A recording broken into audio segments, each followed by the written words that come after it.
안녕하세요. 인간과 사회 제12강을 시작하도록 하겠습니다. 자, 오늘은 사회 문제, 사회 정책, 사회 운동이라고 하는 세 가지 주제를 묶어 가지고 사회 문제가 뭐고, 사회 문제에 대해서는 어떤 식으로 사회 문제 해결을 위해서 사회 정책이라고 하는 게 실시가 되고 있고, 그 다음에 사회 운동이라고 하는 게 어떤 맥락에서 어떻게 발생하느냐라고 하는 거를 중심으로 해서 이제 크게 보면 정치적인 영역, 시민사회 영역 이렇게 이제 볼 수가 있을 겁니다. 그래서 요 주제를 묶어 가지고 한꺼번에 같이 얘기를 하도록 하겠습니다. 자, 우선 이제 세 가지 중에서 가장 출발점이 되는 게 이제 사회 문제인데, 이 사회 문제라고 하는 거는 이제 우리가 이렇게 얘기를 하죠. social problems. 이 사회 문제의 특징이라고 하는 거는 뭐냐면 사회 문제는 개인의 문제가 아니다라는 겁니다. 그래서 이제 사회학적인 관심의 대상이 되는 건데, 공동체 내 다수의 성원, 여기서 이제 중요한 게 다수의 성원이라는 거예요. 다수에게 발생하는 집단적인 문제다. 자, 우리가 사회 문제를 이렇게 이제 정의를 하는 거는 결국 개인의 문제가 아니라 하나하나의 개인에게 발생하는 문제 중에서 다수의 개인들에게 공동으로 죄송합니다. 발생하는 문제를 우리가 사회 문제로 정의를 내린다라는 겁니다. 그래서 이거는 공동 다수에게 발생하는 문제이기 때문에 사회적으로 해결이 돼야 된다. 자, 이건 뭐죠? 구조적으로 해결을 해야 된다. 이거는 달리 얘기하면 제도적으로 해결을 해야 된다라는 함의를 가지고 있는 겁니다. 자, 여기 이제 보시면 현재 대한민국은 얼마나 고독한가. 요거 이제 예전에 나온 거를 갖다 놨는데, 코로나로 인해서 나 홀로 생활이 이제 늘어나고 있는 거죠. 그러면 결국 이제 이게 고독이라고 하는 건데, 다른 사람은 다 괜찮은데 나만 고독하다라고 하면 이건 개인의 문제인 거잖아요. 그럼 이제 이거는 개인에 대한 심리적 치료 이렇게 되는 겁니다. 그런데 고독감을 느끼는 사람들이 굉장히 많아진다. 다수가 개인이 아니라 다수가 고독을 느낀다라고 하면 이거는 이제 심리학의 영역이 아니라 사회 문제가 된다라는 겁니다. 자, 그러면 많은 다수의 사람들이 고독감을 느끼는 이유에 대해서 여기 이제 보시면 개인주의의 심화, 사회 계층 간 대립, 뭐 경제 문제, 사회적 가치관, 커뮤니케이션 이런 다양한 사회 문제의 원인이 나오는 거잖아요. 이런 것들을 보면 개인주의라고 하는 거는 사회적인 규범이 변화하고 있다라는 거잖아요. 그 다음에 사회 계층적 대립 심화라고 하는 거는 집단 갈등의 문제인 거죠. 장기적인 경제 불황이 개인들에게 미치는 영향이라고 하는 거는 일자리, 결국 생존의 문제인 거죠. 사회적 가치관의 혼란도 개인주의라고 하는 사회적 규범의 문제로 보면 결국 이거는 우리가 다수의 사람들이 공동으로 느끼는 고독이라고 하는 개인적 감정인 거잖아요. 자, 그랬을 때 이거는 우리가 이렇기 때문에 이거를 사회 문제로 본다라는 겁니다. 그리고 사회 문제에 대해서는 가장 먼저 얘기되는 게 국가가 얘기된다라는 거야. 그래서 여기 보면 심리학자들을 대상으로 얘기를 했지만 개인에 대한 상담이 아니라 국가가 정책적으로, 이건 달리 얘기하면 아까 말씀드렸듯이 제도적으로 해결을 해야 된다라는 거죠. 자, 그래서 사회 문제냐 아니냐라고 하는 게 이제 먼저 판단이 필요하고, 사회 문제다라고 하는 게 인정이 되면 가장 먼저 나오는 게 국가. 자, 이거는 국가는 뭐로 연결이 되죠? 정책. 우리가 이런 거를 사회 정책이라고 얘기를 하는 거죠. 국가 정책적 대응이라고 하는 거는 사회 정책적 대응이라고 하는 거고, 이거는 결국 뭐냐? 제도에 대한 문제로 우리가 이해할 수 있다라는 겁니다. 자, 여기 이제 보시면 이게 이제 전형적인 나 홀로 생활인 거잖아요. 이게 이제 혼밥 대표적으로. 그 다음에 이제 요새 뭐 이런 프로그램도 있죠. 결국은 개인의 문제냐, 집단의 문제냐, 라고 하는 관점을 가지고 우리가 사회 문제 여부를 판단해야 된다. 그리고 사회 문제는 개인의 문제가 아니고 집단의 문제로부터 시작이 된다. 자, 그러면 사회 문제는 굉장히 다양한 영역이 있을 수가 있어요. 즉 다수가 공동으로 부딪히는 문제이기 때문에 영역과는 상관없는데, 일반적으로 우리가 사회 문제 영역에서 가장 많이 얘기하는 게 이제 인구의 문제죠. 이거는 이제 저출산 고령화. 네. 한 10년간 우리나라가 120조를 여기 썼는데 해결을 못하고 있죠, 정책적으로. 자, 그 다음에 주거의 문제. 요거 이제 최근 들어서 부동산 문제가 심각해지고 있죠. 그 다음에 이 경제 문제인데, 경제 문제는 결국 일자리 문제, 개인에게는. 그리고 일자리를 못 얻는 사람들은 이제 빈곤에 빠지는 문제가 생기는 거죠. 그 다음에 환경 문제, 범죄 문제, 뭐 이런 다양한 문제들이 영역별로 존재를 하게 됩니다. 그래서 여러분들도 한번 생각을 해보시면 현재 한국 사회의 가장 심각한 사회 문제는 뭘까? 요거 이제 코로나 이전인데,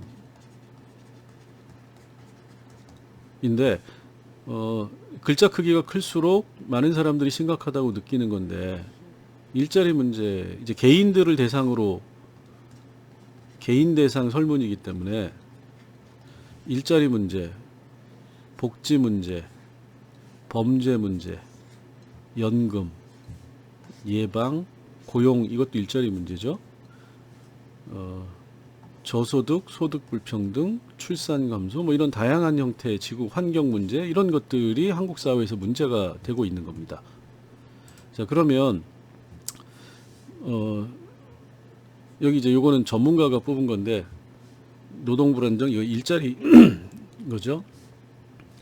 소득 및 빚, 주거 불안, 안전 위협, 뭐 교육 불평등, 삶의 질인데, 결국은 개인에게 있어서는 결국 일자리와 소득, 경제적인 영역에서의 사회 문제가 가장 한국 사회의 고질적인 문제다라고 이제 얘기를 하고 있는 거죠. 자, 그러면 사회 문제라고 하는 거는 결국은 다수의 집단에게 공통되는 문제를 우리가 사회 문제라고 하는 거고, 자, 이거는 해결되어야 되는 문제인 거죠. 해결되어야 할 문제. 자, 그리고 이 해결되어야 할 문제가 주로 어떻게 된다고 그랬죠? 정책을 통해서. 즉, 국가에 의해서. 어떻게? 제도적으로. 자, 그래서 우리가 사회 문제의 해결에서 가장 첫 번째로 등장하는 게 뭐냐면 사회정책의 영역이에요. 사회정책이라고 하는 거는 우리가 소셜 팔러시라고 얘기를 하는 겁니다. 자, 그럼 이제 두 번째로 이 사회정책이라고 하는 거에 대해서 얘기를 해볼 텐데, 이 사회정책이라고 하는 거는, 자, 사회 문제라고 하는 게 발생을 하면 이 사회 문제를 둘러싸고 사회적인 갈등이 발생을 해요. 어떻게 해결할 거냐. 자, 예를 들어서 지금 부동산, 주거 문제가 지금 심각하잖아요. 자, 그럼 주거에 대해서는 집을 소유한 사람과 집을 소유하지 못한 사람들이 결국은, 자, 소유한 사람들은 집값을 올리고 싶어 하는 거고, 집을 소유하지 않은 사람은 집값을 내리고 싶어 하는 거죠. 사회적 갈등이 발생을 하는 겁니다.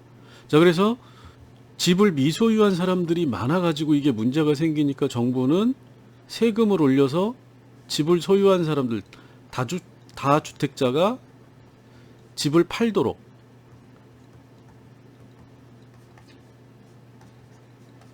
세금을 올리는 정책을 쓰는 거죠.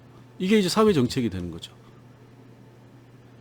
조세 정책인데, 이 조세 정책은 경제 정책인 거잖아요. 근데 이걸 통해서 사회 문제를 해결하는 목적으로 사용됐기 때문에 이걸 우리가 사회정책이라고 볼 수가 있는 거죠. 자, 그래서 사회 문제라고 하는 건 항상 이해관계자라고 하는 게 존재를 하고, 이 이해관계자로부터 사회적인 갈등이 발생을 하고, 이 사회적 갈등을 해소하기 위해서는 사회정책이라고 하는 것을 시행을 하는데, 이건 누가? 국가가. 어디에 기초해서? 법에 기초해서. 결국은 이건 뭐냐? 제도적 해결이다. 국가가 하는 거는. 해결의 모색이 된다. 이렇게 이해를 하시면 됩니다. 자, 그러면 이 사회정책에서 이 정책이라고 하는 게 중요한 건데, 팔러시라고 하는 게, 이 정책이라고 하는 거는 정치로부터 나온다라는 거야. 정치라고 하는 게 하나는 권력과 관련된 게 있고, 파워. 이게 이제 소위 말하는 정당 정치를 얘기를 하는 거죠. 정당 정치라고 하는 거는 권력을 획득하기 위한 정치를 얘기를 하는 거고, 그 다음에 이 정당들이 권력을 획득하기 위해서 사회 문제 해결에 대한 자신의 역량을 보여주기 위해서 정책이라고 하는 것을 제시를 하는 거죠. 자, 그러면 이 정책은 기본적으로 정치에 의존할 수밖에 없고 정치에 종속될 수밖에 없는 겁니다. 자, 그러면 어떤 정당이라고 하는 건 이념적 공통성을 가지고 있는 거잖아요. 어떤 정당이 정치를 지배하느냐에 따라서 정책의 내용이 달라지는 거죠. 쉽게 얘기하면 민주당이 정권을 잡았을 때 하고, 지금은 국민의힘인가요? 예. 정당이 너무 많이 바뀌어가지고, 그냥 민주당이 아니죠. 여기도 더불어. 예, 더불어민주당이 정권을 잡았을 때와 국민의힘이 정권을 잡았을 때 사회 문제라고 하는 거를 인지하는 방식도 다르고, 이 사회 문제에 대한 해결 방식도 다르고, 이걸 해결하기 위해서 내놓는 사회 정책도 달라진다. 그래서 정책이라고 하는 거는 정치에 굉장히 의존하고 종속될 수밖에 없다. 이건 우리나라뿐만이 아니라 외국도 마찬가지다. 자, 그래서 사회 정책은 왜 그러면 정치에 의존할 수밖에 없냐? 사회 정책은 사회 문제에 대해서 정치가 개입을 하는 거, 즉 국가가 개입을 하는 거를 우리가 사회 정책이라고 얘기하기 때문에, 그래서 이거는 항상 제도적이고 구조적인 접근을 할 수밖에 없고, 사회적인 안정과 사회 통합이라고 하는 공동체성의 회복에 초점을 맞추고 정책이 이루어지는 게 일반적인 특징이다. 자, 그러면 결국은 사회 정책이라고 하는 거는 정치의 영향을 받는 건데 정치에 종속되어 있는 거고, 크게 보면 이 국가라고 하는 거는 우리가 똑같이 얘기하지만 두 가지 경향이 현대 정치에 존재를 하고, 이게 사회 정책에 영향을 미친다라는 겁니다. 자, 하나는 복지국가. 여기 이제 복지국가라고 하는 거는 큰 정부라고 생각을 하시면 돼요. 그 다음에 다른 하나는 작은 정부고, 요거는 이제 소위 말하는 이 신자유주의 정부, 최근에서는 이렇게 얘기를 할 수가 있는 거죠. 자, 그러면 복지국가를 지향하는 국가, 이념, 정당이라고 하는 거는 크게 보면은 사회민주주의 정당, 그리고 신좌파 또는 진보정당 이라고 하는 게 존재를 하고, 이 정당들은 대부분 뭐 약간의 차이는 존재하지만 복지국가라고 하는 큰 정부를 지향을 한다. 그 다음에 신보수주의나 신자유주의라고 하는 정당들은 대부분 작은 정부를 지향을 한다. 그러면 복지국가를 지향하는 사민주의나 신좌파가 제시하는 사회정책하고, 신보수주의나 신자유주의를 지향하는 작은 정부가 제시하는 정책의 방향은 달라질 수밖에 없다. 상이할 수밖에 없다라는 겁니다. 그런 의미에서 이 사회정책은 정치라고 하는 게 미치는 영향력이 굉장히 크다.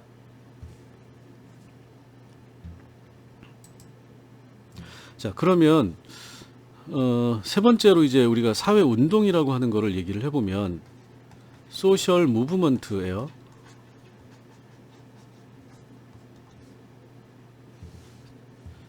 사회 정책이라고 하는 게 어쨌든 간에 국가가 개입을 해가지고 사회 문제를 해결하려고 하는 건데, 이 맥락에서 왜 사회운동이라고 하는 게 또 존재하느냐, 여기서부터 우리가 출발을 해야 됩니다. 자, 사회운동이라고 하는 거는 이런 맥락에서 나오는 거예요. 사회 문제가 존재를 하고, 첫 번째로는 정책적 및 제도적 접근이죠. 이게 뭐죠? 사회 정책인 거죠. 특히 국가의 사회 정책. 국가가 이거를 정책, 사회 정책 및 제도적, 법제도적으로 접근을 해서 문제를 해결하려고 했는데 문제를 해결하지 못한 거예요. 자, 그러면 사회 문제라고 하는 건 여전히 존재를 하는 거죠. 자, 그러다 보니까 이 경우에 정책적, 사회 정책을 통해서 문제가 해결되지 못했을 때 발생하는 지속적이고 목적 지향적인 집단 행동이라고 하는 게 사회 운동이 되는 겁니다. 그래서 사회 운동은 사회 정책이 성공적이면 발생하지 않아요. 자, 달리 얘기하면 국가가 무능하면 사회 운동이 발생한다라는 겁니다. 그러면 사회 운동은 누가 하는 거냐? 시민들이 한다라는 거예요.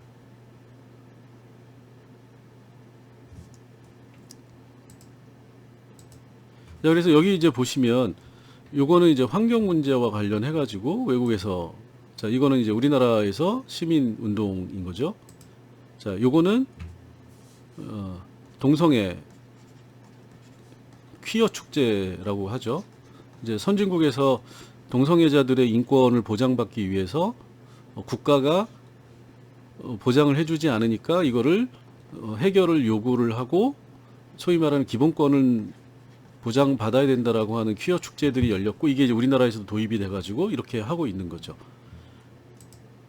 자, 그래서 사회운동이라고 하는 거는 기본적으로 국가의 사회 정책이 실패하거나 충분하지 않는다고 느낄 때, 그럴 경우에 시민들이 자발적으로 사회 문제 해결을 위해서 집단적으로 지속적으로 행하는 활동, 이걸 우리가 사회운동이라고 얘기를 하는 겁니다. 그래서 다양한 영역에서, 사회 문제가 존재하는 영역만큼 다양한 영역에서 소위 말하는 사회운동이 발생을 한다. 자, 그러면 가장 기본적인 게 이제 인권과 관련된 거죠. 여기 인권에는 또 다양한 주체가 있겠죠.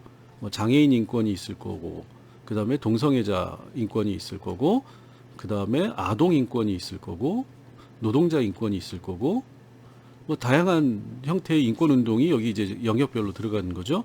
그 다음 민주화, 자, 사회 민주화도 있을 거고, 여기 있는 경제 민주화도 있을 거고, 그 다음에 기업 민주화, 작업장 민주화, 다양한 형태의 산업 민주화, 다양한 형태의 민주화가 있겠죠. 그 다음에 이제 여성 운동, 환경 운동, 이런 다양한 형태에서 결국은 어떤 사회 운동이 활발하게 일어나느냐라고 하는 거는 결국 어떤 사회 문제가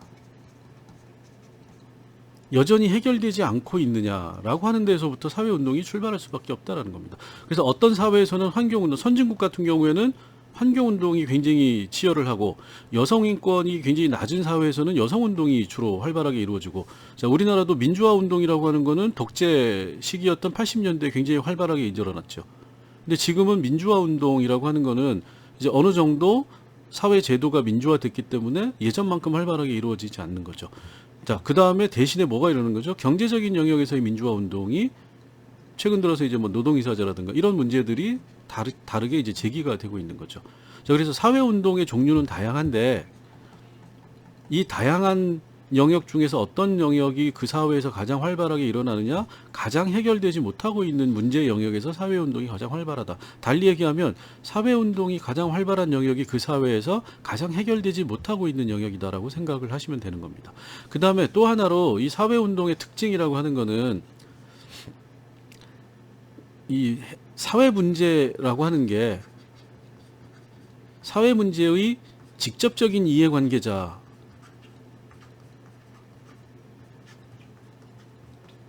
주도할 수도 있고, 또는 간접적 이해관계자가 사회운동을 주도할 수도 있다라고 하는 특징이 있어요. 이해관계로부터 굉장히 뭔가 벗어나 있다라는 거죠. 그게 이제 사회운동의 특징이고, 그렇기 때문에 도덕성, 그 다음에 정당성이라고 하는 거를 확보하기가 쉽다라는 겁니다. 직접적으로 나의 이해관계와 관련이 없어요.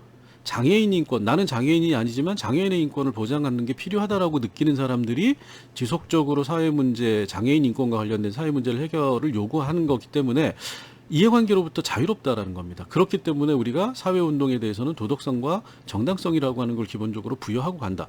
근데 달리 얘기하면 사회운동이 자기 이해관계를 직접적으로 지나치게 노출할 경우에는 사회운동이 가질 수 있는 정당성과 도덕성을 인정받기가 어려운 상황도 있다. 이렇게 생각을 하시면 됩니다. 그래서 사회운동의 특징은 기본적으로 민간, 즉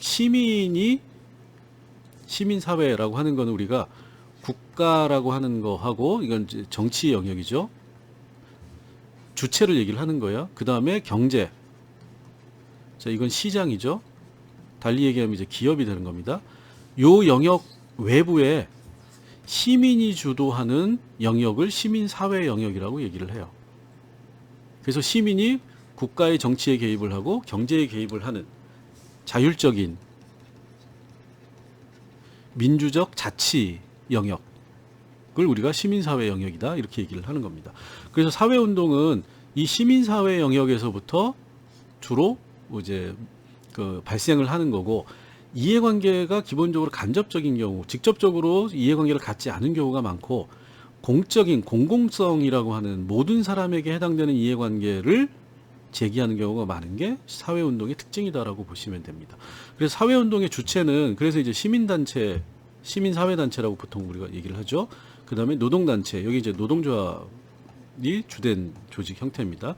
이런 것들을 우리가 이제 사회운동의 주체로 얘기를 많이 하는데, 여기에는 환경단체, 뭐 영역으로 치면 여성단체, 인권단체, 뭐 빈민단체, 뭐 이런 장애인단체, 이런 굉장히 다양한 시민단체들이 존재를 합니다. 이런 거를 통틀어서 우리가 NGO라고 부르기도 하고 NPO라고 부르기도 하고, 제3섹터 약간씩 차이는 있지만 비슷한 시민사회의 영역에서 간접적 이해관계를 가지고 공적인 이해관계를 실현시키기 위해서 노력하는 집단적인 활동을 우리가 이제 사회운동이라고 얘기를 하는데, 그 주체를 묶어가지고 NGO라고 하는 거는 non government예요. 그러니까 비정부 조직, organization. NPO의 P는 political,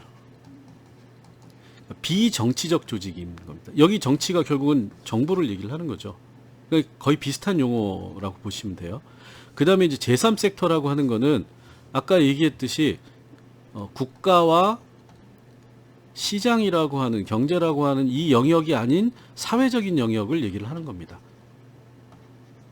그래서 요거를 제3섹터라고 얘기를 해요. 그래서 사회운동의 주체로는 시민사회단체나 노동단체인데, 이걸 통틀어 가지고 이제 최근에는 사회운동의 주체를 비정부 조직, NGO나 NPO 또는 제3섹터라고 많이 부르고 있는데, 이 중에서 이제 가장 많이 보편화된 개념이 NGO 개념입니다. 비정부 조직. 그래서 모든 시민사회단체나 노동단체를 통틀어서 우리가 NGO 단체다, 이렇게 이제 얘기를 많이 하고 있습니다. 자, 그러면 결국 사회 문제라고 하는 거는 순서가, 모든 사회라는 사회 문제가 존재할 수밖에 없는 거죠. 자, 그러면 이거에 대해서 정책적으로 국가가 개입해서, 뭐 의회 정책은 뭐건 이게 국가라고 하는 걸로 포괄이 되는 거니까 사회 정책의 영역에서 해결이 모색되고, 이게 해결이 되지 않으면 시민사회가 사회 운동의 형태로 사회 문제를 해결하기 위해서 개입한다라는 겁니다. 자, 그래서 이거는 결국 정치라고 하는 거는 이 사회 문제가 제기하는 거를 다시 어떻게 하는 거죠? 이 시민사회가 제기하는 사회 운동이라고 하는 거는 결국 정책의 수정을 요구를 하는 거예요. 자, 그러면 정치라고 하는 거는 본인들이 사회 정책을 통해서 시도를 했는데 성공하지 못할 경우에는 시민사회의 영역에서 자발적이고 자율적이고 이해관계를 초월해서 하는 공적인 사회 운동의 요구를 받아들여서 정책을 수정하고 이걸 통해서 사회 문제를 해결하려고 하는 게 일반적인 이 민주주의와 다원주의의 특징이다. 그래서 사회운동이라고 하는 거는 우리가 사회적인 다양성의 하나로 받아들여야 된다라는 겁니다. 오히려 국가라고 하는 거는 대부분 정치적 이념에 매몰되어 있기 때문에 자기 이해관계를 갖는다라는 거예요. 그러니까 결국은 자기 표를 관리한다라는 겁니다. 그래서 이 국가가 이념적으로 매몰돼서 현실의 사회 문제 해결에 적정한 해결책을 제시하지 못할 때는 이거를 비판하고 지적하고 새로운 방향을 모색하게 해주는 시민사회에서의 사회운동이라고 하는 게 사회 문제 해결에 굉장히 긍정적인 역할을 하고 중요한 역할을 할 수가 있다는 겁니다. 그래서 이런 거를 사회적인 갈등으로 보는 게 아니라 해결을 위한 과정으로 봐야 된다. 그게 바로 다원주의에서 얘기하는 다원주의적 민주주의가 얘기하는 다양성이다라는 겁니다. 그래서 오히려 사회운동이 활발할수록 사회가 다원적이고 다양성이 풍부한 사회로 인정이 되고 그걸 통해서 민주주의가 발전할 수 있다. 이렇게 봐야 되는 거죠. 그러니까 모든 사람들이 정부가 하는 거에 대해서 입 닫고 가만히 있어라고 하는 사람들이 결국은 뭐냐? 전제주의적인 권위적인 반민주주의적인 행태를 가지고 있는 거로 봐야 된다는 겁니다. 정부가 잘하고 있건 못하고 있건 어쨌든 간에 100%를 완벽하게 할 수는 없는 거기 때문에 그거에 대해서 사회운동은 끊임없이 무언가를 비판하고 지적하고 정책의 수정을 요구하는 게 당연한 거다. 근데 이거에 대해서 입 닫고 있어라, 기다려라, 네가 뭔데 그러냐 이런 식의 반응을 보이는 거는 어떻게 보면은 반민주적인 거다. 이렇게 이제 이해를 하시면 될 것 같아요. 더 이상 할 얘기는 많지만 여기까지만 얘기를 하도록 하겠습니다. 자, 왜 그러냐면 민주주의는 데모크러시인 거잖아요. 인민의 지배인 거예요. 말 그대로 민이 주인이 된다. 자, 그러면 민이라고 하는 거는 정치하고 같은 게 아니다라는 거죠. 여기에는 시민사회라고 하는 시민들이 정치에 직접적으로 개입할 수 있는 게 당연하다라는 겁니다. 자, 그럼 국가는 뭐냐? 우리가 이제 국가에 대한 다양한 이론이 있지만 기본적으로 우리가 이제 계약론에 기초해가지고 개인의 권리를 부분적으로 위임한 게 국가다. 근데 여기서 중요한 건 부분적 위임이다라는 거예요. 그리고 국가라고 하는 건 의회 정치를 통해 가지고 즉 개인 권리를 의회가 위임받아서 국가라고 하는 이름으로 이제 우리나라는 대통령제이기 때문에 대통령에게 위임을 한 거겠죠. 결국은 의회든 대통령제든 정치가 국가의 이름으로 위임받은 권리를 행사한다. 대리 행사. 이게 중요한 겁니다. 자, 그러면 왜 이게 중요하냐면 국가가 조직과 집단으로서 개인의 기본권을 억압하면 안 된다라는 거예요. 그래서 이게 이제 가장 어려운 문제예요. 민주주의에서. 다수와 소수의 문제. 자, 우리나라에서는 민주주의를 다수의 지배로 이해를 하는 게 있어요. 그래서 다수에게 좋은 거는 소수에게 피해가 와도 용납될 수 있다라는, 이건 민주주의가 아닙니다. 민주주의라고 하는 거는 기본적으로 소수의 존중이에요. 소수를 존중한다라고 할 때 이 소수에는 특히나 중요한 게 어떤 경우에도 다수에게 이익이 되더라도 그럼에도 불구하고 개인의 기본권이 침해받는 것은 인정될 수 없다라고 하는 기본적인 전제가 놓여져 있는 겁니다. 근데 우리나라에서는 이게 인정이 잘 안 돼요. 자, 예를 들어서 이런 겁니다. 밀양의 송전탑. 자, 밀양의 송전탑이라고 하는 거는 송전탑을 밀양의 마을을 통해 가지고 송전탑을 건설하면 수많은 사람들이 전기를 싼 값에 공급받을 수 있다. 이 논리를 가지고 이 송전탑이 지나가는 일부 마을에 있는 노인들은 그들의 생존권이나 기본권이 피해가 오더라도 감수해야 된다, 이렇게 되는 거잖아요. 이걸 국가가 강제를 하는 겁니다.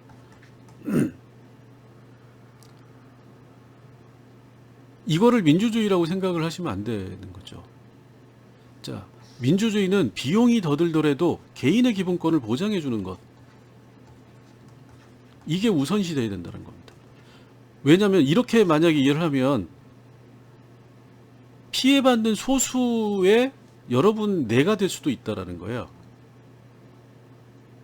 기본권을 보장받지 못하는 소수라고 하는 이 소수가 다수가 될 수 있다라는 거죠. 수많은 사람들이 소수로서 기본권을 보장받지 못하면 이게 무슨 민주주의가 되느냐라는 겁니다.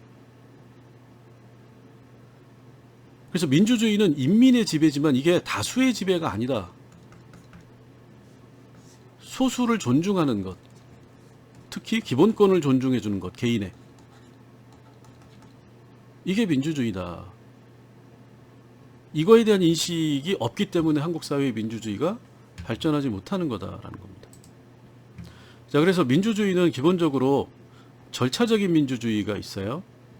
참여적인 민주주의가 있습니다. 그 다음에 이제 사회적인 민주주의라고 하는 영역이 있는 건데, 대부분의 경우에는 절차적 민주주의를 보장하는, 그래서 이제 이게 우리나라의 단계입니다. 아직도 제도와 절차적인 민주성을 확보하는데 초점이 있는 거죠. 소위 말하는 선진국이나 서구 유럽 같은 경우에는 참여적 민주주의, 물론 이제 모든 유럽 국가가 그런 건 아니에요. 일부 선진국은 참여적 민주주의라고 하는 형태의 단계에 와 있는 거고, 사회적 민주주의라고 하는 거는 이게 이제 어떤 사회가 될지는 모르겠지만 참여를 통해서 공동체성이라고 하는 게 확보되는 사회, 요걸 이제 복지국가로 이해하는 경우도 있고, 또는 이제 다른 형태의 제3의 민주주의로 이해하는 경우도 있습니다. 자, 그래서 결국은 정치와 민주주의라고 하는 거는 기본적으로 국가라고 하는 거와 경제, 시장이라고 하는 거를 벗어나서 사회적인 영역으로 확장이 되는 게 민주주의의 발전의 단계이고, 그러면 국가와 시장이라고 하는 거에 대해서 시민사회라고 하는 게, 자, 시민사회의 사회운동이라고 하는 건 결국 뭐죠? 참여적 민주주의를 얘기를 하는 겁니다. 다양한 형태의 집단적, 공동체적 결정,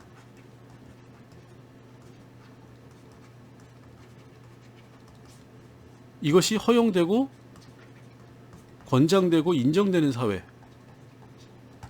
이게 바로 민주적 사회고, 정치적 민주주의의 발전의 높은 단계를 우리가 이런 사회로 얘기를 하는 거고, 이게 인정되지 않는 사회는 아무리 제도적인 절차적인 민주주의가 완성이 됐다고 하더라도 실질적으로는 이걸 이제 우리가 그래서 형식적 민주주의다, 이렇게 얘기를 하는 겁니다.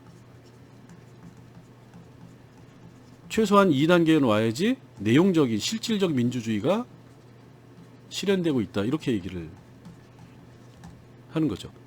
그래서 이 절차적 민주주의는 국가 중심이다라는 겁니다. 여기는 시민사회 중심이고, 이렇게 이해를 하시면 됩니다. 자, 오늘은 여기까지 하겠습니다. 수고하셨습니다.